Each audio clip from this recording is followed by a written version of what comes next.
next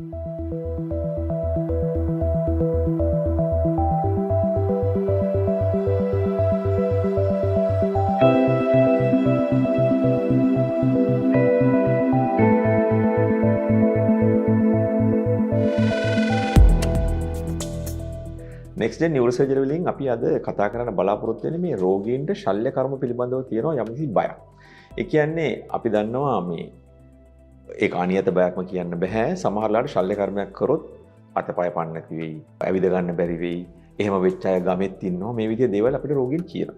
නමුත් මෙතන තියෙන ප්‍රශ්නේ තියෙන්නේ අපි ස්නායු රෝගයකට ශල්‍ය කර්මයක් ආවට ගියට කරන්නේ නැහැ.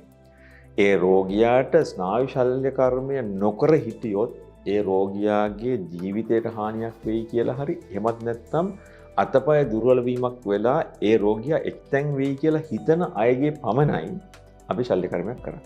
ඒතර එවැනි රෝගයක් තියාගෙන අනියත බියකින් සිටීම තුළ ඒ රෝගියාට වෙන්නේ හානියක් මිසක් වාසියක් නෙවෙයි.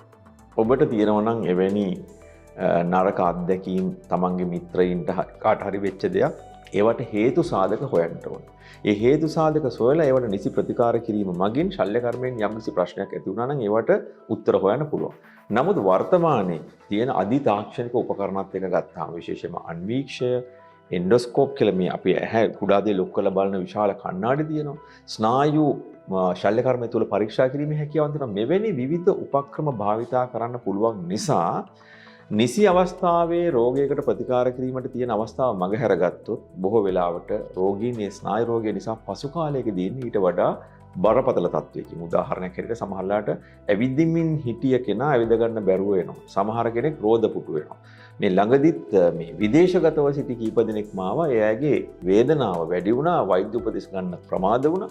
ඒ ප්‍රමාද වීම නිසා කකුල් දෙක එක එක කොටස් පාන නැති වෙලා තමයි අවසානයේදී නිසි ප්‍රතිකාර ගැනීමට ආවේ. ඒ නිසා අපි තේරුම් ගන්න ඕනේ බය කියන එක සාධාරණයි. හැබැයි ඒක ශල්‍ය වෛද්‍යවරයාත් එක්ක සාකච්ඡා කරලා ඒ ශල්‍ය වෛද්‍යවරයා කියන දේ ඔබ තේරුම් ගැනීමට උත්සාහ කරන්න ඕනේ. කළා ඒ ශල්‍ය වෛද්‍යවරයාගේ මෙහි තියෙන ප්‍රශ්න පිළිබඳව සාකච්ඡා කරලා සෑහීමකටපත් වෙනවා නම් ඔබ භාවිතා කරන ක්‍රමයේ පිළිබඳව සෑහීමකටපත් වෙනවා නම් ඔබගේ බරපතල ස්නායු රෝගය තියාගෙන ශල්‍ය කර්මයක් නොකර ඉන්න එපා. එහෙම හිටියොත් අවසානයේදී ඔබේ දුර්වලකමක් ඇති වුණාට පස්සේ ඒ ශල්‍ය කර්මය කිරීමෙන් පළක් නැති තත්වයකට පවා පත් වෙන්නට පුළුවන්. ඒ නිසා අපි මේ පිළිබඳව තවදුරටත් අපි ඉදිරි වැඩසටහන් සාකච්ඡා කරමු කොහොමද මේක කරන්න කියලා.